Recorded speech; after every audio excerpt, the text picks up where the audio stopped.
Análises Bíblico-Científicas, capítulo 1, parte 3. Poderia comentar os inúmeros milagres realizados pelo Mestre para autenticar sua divindade, mas penso ser oportuno o seguinte raciocínio também. Muitos homens realizaram proezas ao longo da história, como exemplo, Moisés, o profeta Elias, os apóstolos em geral e outros. No entanto, todos eles realizaram milagres e prodígios dependentes do poder de Deus. Nenhum deles reivindicaram poderes e milagres para si mesmo. Ao contrário, deixaram bem claro que aquilo provinha do Senhor. Moisés, diante do povo e Faraó, agia em nome do Eu Sou. O profeta Elias em nome do Deus Israel. Os apóstolos em nome do Senhor Jesus Cristo. E assim, nós, ao realizarmos algo, precisamos seguir esse exemplo. Façamos tudo em nome do Senhor para que a glória seja direcionada toda e exclusivamente a Ele. Analisando as Escrituras, encontramos não poucas vezes em que Jesus realiza milagres reivindicando apenas seu querer e agir, diferentemente de qualquer outro ser. Vejamos. Evangelho de São João, capítulo 20, versículo 30 e 31. Na verdade, fez Jesus diante dos discípulos muitos outros sinais que não estão escritos neste livro. Estes, porém, foram registrados para que creais que Jesus é o Cristo, o Filho de Deus, e para que, crendo, tenhais vida em seu nome. Evangelho de São Mateus, capítulo 9, versículo 28 e 29, e posteriormente capítulo 8, versículo 1 ao 3. Tendo ele entrado em casa, aproximaram-se os cegos, e Jesus lhes perguntou: Credes que eu posso fazer isto? Responderam-lhe: Sim, Senhor. Então lhes tocou os olhos, dizendo: Faça-se conforme a vossa fé. Ora, descendo ele do monte, grandes multidões o seguiram, e eis que um leproso, tendo-se aproximado, adorou-o, dizendo: Senhor, se quiseres, podes purificar-me. E Jesus, estendendo a mão, tocou-lhe, dizendo: Quero, fica limpo. E imediatamente ele ficou limpo da sua lepra. E por fim, conclui esse meu raciocínio com o fato do único ser que antes de morrer predisse sua ressurreição e a realizou. Foi Jesus Cristo. Isso ele afirmou que seria o sinal predito pelos seus contemporâneos e conterrâneos. Então alguns escribas e fariseus replicaram: Mestre, queremos ver de tua parte algum sinal. Ele, porém, respondeu: Uma geração má e adúltera pede um sinal, mas nenhum sinal lhe será dado senão o do profeta Jonas.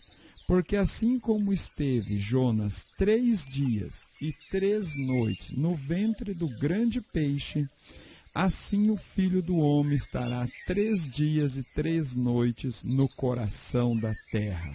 Evangelho São Mateus, capítulo 12, versículo 38 ao 40. Como já disse, muitos profetas e servos especiais de Deus pronunciaram a sua palavra. Viveram vidas piedosas, realizaram milagres poderosos e até ressuscitaram pessoas dentre os mortos. Outros ainda começaram movimentos religiosos e possuem milhões de seguidores. Tantos morreram como mártires, defendendo suas causas ou seus deuses.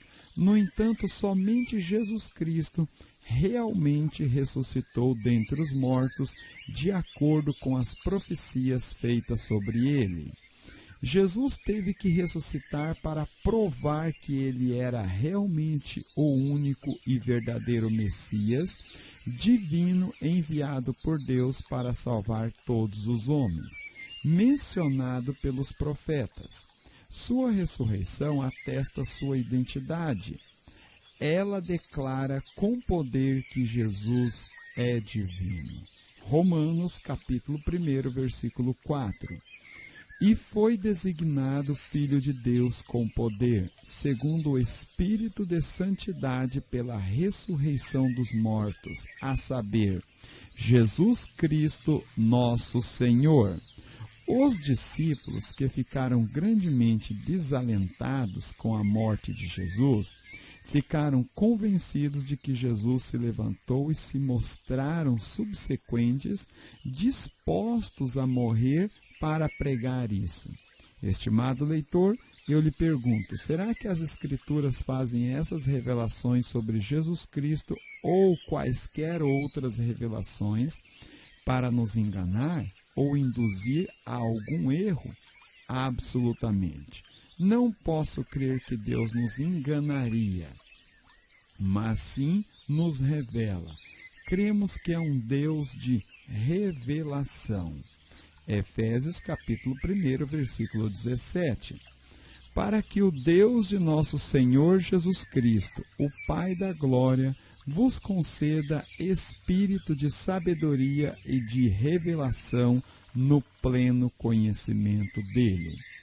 E todas essas passagens registradas nas Escrituras revelam a plena natureza de nosso Senhor e Salvador Jesus Cristo, o Emanuel, Deus conosco.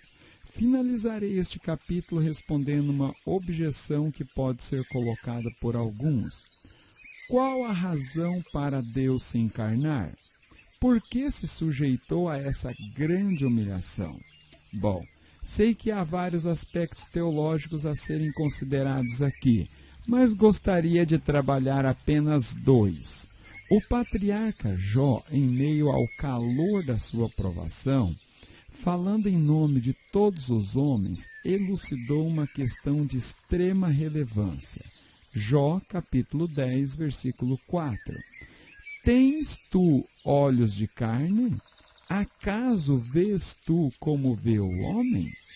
Jó queria saber se Deus tinha capacidade de sentir como ele para lhe permitir todo aquele sofrimento. Creio que sim. Deus é onisciente. No entanto, na mente do homem pecador e acusador, sempre teria uma brecha para essas palavras. Mas agora, como escreve o escritor aos Hebreus, sim, ele não só sabe, como também padeceu todas nossas dores. Hebreus capítulo 4, versículo 14 ao 16. Tendo, pois, a Jesus, o Filho de Deus, como grande sumo sacerdote que penetrou os céus, conservemos firmes a nossa confissão. Porque não temos sumo sacerdote que não possa compadecer-se das nossas fraquezas. Antes, foi ele tentado em todas as coisas à nossa semelhança, mas sem pecado. Acheguemo-nos, portanto, confiadamente, junto ao trono da graça, a fim de recebermos misericórdia e acharmos graça para socorro em ocasião oportuna.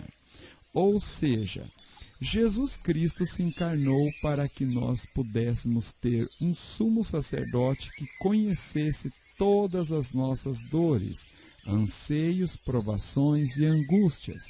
Como diz as Escrituras, foi ele tentado em todas as coisas, à nossa semelhança, mas sem pecado. E com isso pode-se condoer de nós e nos socorrer.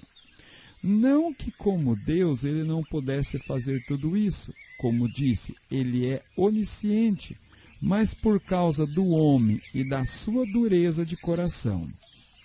Outro aspecto relevante é que a salvação dos homens envolve reconciliação entre os homens pecadores com Deus santo e justo. Exatamente o que Paulo registrou em 2 aos Coríntios, capítulo 5, versículo 18 e 19. Ora, tudo provém de Deus, que nos reconciliou consigo mesmo por meio de Cristo e nos deu o ministério da reconciliação, a saber, que Deus estava em Cristo reconciliando consigo o mundo, não imputando aos homens as suas transgressões, e nos confiou a palavra da reconciliação. No meu entender, esta reconciliação só pode ser efetuada e mediada por alguém que seja simultaneamente Deus e homem, uma vez que envolve o homem e Deus. Apenas homem não seria suficiente, e pelo mesmo raciocínio não poderia apenas por Deus. Vejamos alguns escritos sobre 1 Timóteo, capítulo 2, versículo 5.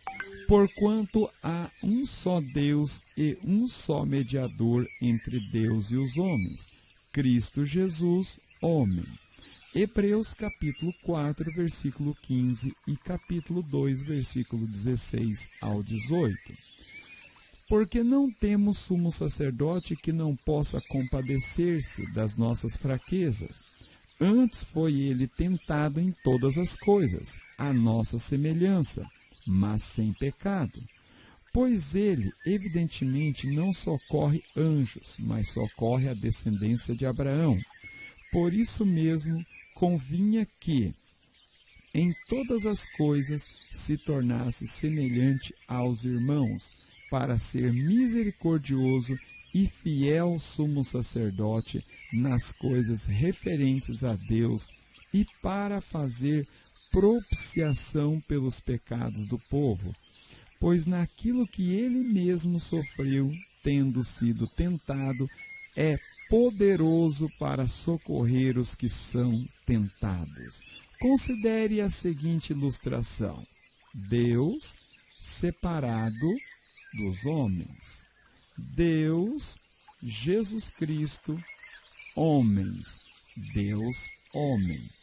O Salvador, simultaneamente, tinha que ser A, da raça humana, para representar-nos e substituir-nos vicariamente, e assim os benefícios da sua morte serem aplicados a nós.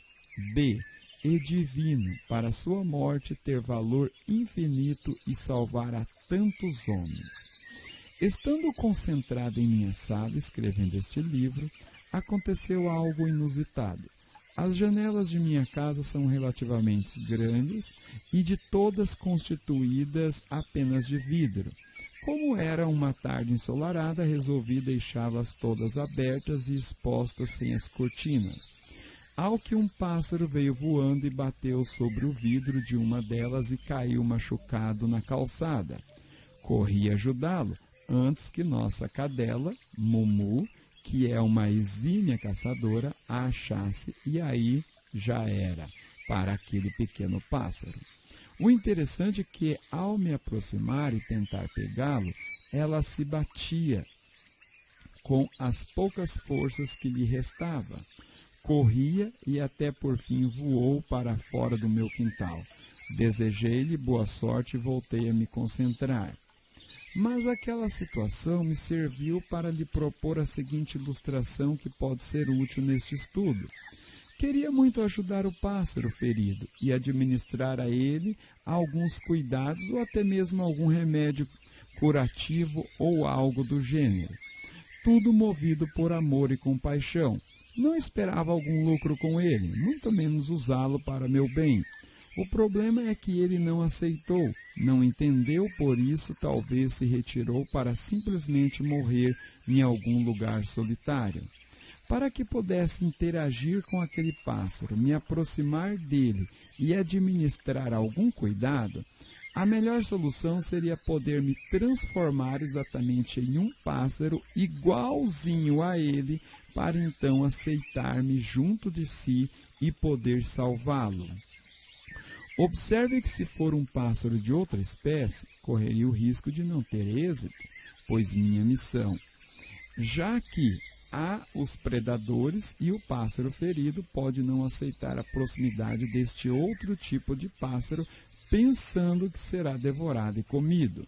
Pois bem, será que se Deus viesse com seu poder, glória e esplendor até nós, aceitaríamos sua ajuda? Penso que essa resposta é não, tomando por base os episódios registrados na Bíblia onde o homem temeu se achegar e ver a face de Deus. Então, o recurso usado pelo Criador para nos atender e administrar a cura foi exatamente a encarnação, tornando-se por completo semelhante a nós. Assim pôde se achegar a nós, comungar e pelo seu imenso amor e poder nos salvar. Bom, mas pode-se questionar, outro pássaro não poderia salvar esse semelhante ferido? Também penso que a resposta é não. Outro pássaro não está acima de seus problemas, não tem a visão de mundo que o ser humano possui, não tem o poder, nem mesmo capacidade e habilidade para tal. Da mesma forma, outro humano, apenas e simples humano, ou qualquer outra criatura, mesmo o anjo mais poderoso das hostes angelicais, não poderia efetuar a salvação da humanidade. Isso porque não teria capacidade e poder para tal. Somente Jesus Cristo, o Emanuel, Deus conosco.